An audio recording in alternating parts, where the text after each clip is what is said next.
Alright guys, welcome to RC Mojo. This week, or rather last week, I still haven't done much in the way of painting, so instead we have a new kit to look at. I was planning on waiting until I had more of the bits to make it go on hand, but you never can be sure when some of the couriers will decide to actually deliver. I swear sometimes they go by foot. Anyway, I managed to avoid having a Scania on the fleet so far, but the sheer amount of detail on this cab makes it look like a lot of fun to build. Of course, the basic chassis and gearbox is the same old setup, but generally it's still good enough. I think the main issues of course are the transmission backlash and the steering slop, which is common to all the Tamiya lorries. As you've probably seen by now, we've got some lovely Tamiya box art, with some info on the MFC on one side and some info on the truck and a couple of the upgrades on the other, all classic Tamiya. Inside the box we have a rather nice layout. There's a couple of sub boxes in there too, with the metal parts and a few of the small parts trees. They could have just chucked everything in the box loose, but it really is nice to be confronted with a tidy box of parts. It does feel a bit more premium. As usual, we'll switch to a wide shot and go through what you actually get in the box. First out is the cab. It's the usual super high Tamiya quality. In this kit the main part of the cab is only the base. There's so many small parts that we're going to see later to complete it. The Tamiya cabs are getting closer and closer to the static kits. Next we have the M parts with the roof, front section and the roof aero. Now when possible I do like to make the roof removable for easy access to some of the electronics, and this one looks like it's going to have a vast amount of space inside. DD parts with the light bars and chrome trim. The bars are all set up to take LEDs, so we're going to be having a full setup by the time it's all up and running. N parts, which mostly consist of the headlight buckets and mirrors. The buckets do look pretty complex, with quite a few LEDs packed into a very small space. H parts, which has the front arches, side skirts and the bumper. The fun bit here is one of the side skirts hinges out to access the MFC control panel, or maybe a custom control panel. Next we have the L parts with all the interior bits. 2 seats with a Scania V8 logo and an awesome looking dashboard. K parts has the aero panels for the back of the cab, as well as the 2 side panels that go around the rear windows. It seems like a bit of an odd setup, but I'm sure it'll all make sense when we get to it during the build. The GG parts tree has some really nice looking satin chrome silver finished tread plates. From what I can tell, Tamiya have really gone to the next level with the chassis accessories behind the cab. Not quite as nice as some of the metal Lisu parts, but a huge step up nonetheless. T parts has some window trim as well as a full Scania badge for the front grille. With some care, that's going to look awesome. Then we have a few sets of V parts to make up the rear wheels, and 2 sets of AB parts for the wide front wheels. All perfectly good, but it would be nice to have a different style. G parts with the electronics platform that sits under the cab. It's 2-deck like the Volvo FH16 and has loads of space for electronics, even if you partition off the seat area to keep the wiring hidden. The only downside is it's not a tilting cab, so anything in there is going to be a bit of a faff to get at. This one's W parts with the fuel tank, airbox I guess, and the AdBlue tank. There's a bit of fiddly painting to do, but there's so much more detail than the older kits. R parts has the bits to make up the grille, and there's some really good detail in them too, with the moulded in mesh on the backplate.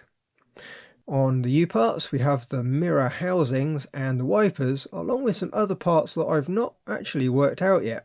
Some sort of edge details I think. This bag has the A and B parts, the classic axle cases and gearbox case. Nothing new here, they're near enough the same as the old parts Tamiya's been using for a very long time. The battery holder, D parts, is a bit more interesting. It's not the first time Tamiya have brought this one out, but it's a bit of an upgrade from the old one. It's square, so should be far easier to use LiPo batteries. I'm curious to see what actually fits. One of the C parts. Now this one has the cross-shaped crossmember, a standard part on the 6x4 chassis. E parts, which is basically the servo saver and the knuckles. Z parts has the servo mounts, the rear bit of the chassis and another cross member. Also, there's a couple of bits that space the battery holder from the chassis, which does seem a bit odd, but I guess they needed that extra couple of millimeters clearance. We have two F parts with the rear suspension arms, another cross member and a few rod ends. Here's the rest of the C parts. There's another couple of cross members and the bits to make up the steering bell crank, all perfectly standard Euro truck parts. G parts, which is another common one. There's the fifth wheel mount and a few spacers. Always good to see, the windows, S parts, are pretty much clear, just a very light grey tint, far better than the dark brown ones. You can actually see inside the cab, and if you go FPV, a camera can see out. J parts has the gearbox clutches and bearing holders, the same as all the other 3-speed kits. And well, that's the contents of the main box. Next we'll go through the box that was stood up at one end. Okay, first out is the 3-speed gear set. Nice and chunky, and generally if put together well, they do pretty much last forever. The light lenses, AA, CC and EE. I'm not sure where they all go, but there certainly is a lot of them. Two lots of Y parts to make up the rear wheel arches. Now it's a shame they're not black. If you're lazy you could always get away without painting them, but I suppose they really should be body colour on this truck, so I guess they'll do just fine. EE and FF parts with yet more light lenses.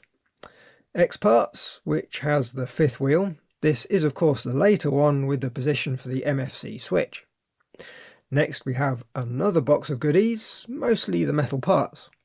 First out are the tyres. They're the usual hard compound, but well, they work well enough. Next is a bag with a few more tyres. I guess you only get this one with a 6x4 for the extra axle. They give you a Tamiya battery extension lead, which I suppose if your ESC has short leads might be handy, but we're not going to be using it. This bag has the first half of the metal parts bags. There's a lot of bits in there. Screws, gears, front axle. It's pretty weighty too. This is the second set of metal parts bags, probably mostly to do with the body rather than the chassis. And in its own bag we have the shift rod. Now I reckon it's on its own as it needs to be nice and straight to work properly. If it was in the other parts bags it might just end up getting bent along the way. The chassis rails are standard Tamiya, all nice and clean, no burrs on the holes, and where they're tapped there's a nicely cut thread. For paperwork you get the usual warning sheet no one ever looks at, an antenna tube, which strictly speaking isn't paperwork but it was in the same bag, a nice decal sheet with a few optional ones so you can customise your truck, and a manual, which has Tamiya's super clear diagrams. It also covers the MFC install as you go, which is great if you're going all in on Tamiya electronics. We're going to be fitting some custom electronics, but that's a little way off, so in the short term we're going to need some more bits to get the truck running. For radio we have a GT3C modified for 8 channels, a 3-channel receiver for steering, throttle and gearbox. For an ESC I'm going to use the Carson unit that came with the Wild One blockhead. It'll end up getting replaced at some point, but it'll do for now. For the steering servo we have a Metal Gear Carson standard size servo. It's your typical 25 kilogram servo, more than we really need, but for 20 quid who can complain. For the gearbox I've got something else in mind, but I'm still waiting for the bits to arrive. Outside of the electronics we're going to need some bearings. Yes, the kit still comes with bushings, which will of course work okay, but bearings do cut down on wear and tear, and they do run that bit smoother. Now usually when we do a truck build, we start building as the manufacturer intended, more or less. We've done a few Tamiya trucks on the channel now, so this time I'm going to build with some upgrades. First I'm going to swap the Tamiya ball ends for RC 4-wheel drive ones. The plan being it should cut down on the epic steering slop you get with a stock build. The RC 4-wheel drive ends are typically a lot tighter. To go with the tighter ends we have an aftermarket axle and drag link. Now I've had them for quite a while, just never got round to using them. The knuckles are ball raced and very smooth with only a small amount of slop. The drag link is also shaped so it should clear the gearbox with the axle the correct way round for the Ackerman. The stock setup has the outside wheel turning more than the inside, which really isn't right at all. We'll talk more about that during the build though. There's a couple more bits to add, but that's all I've got on hand. So as a kit, there's some really nice parts that should make for a super detailed build. Should be fun. All we need to do now is put it together, but that'll be for another video. As always then, thanks for watching, like if you like, subscribe if you haven't, and leave a comment if there's something on your mind. Bye guys!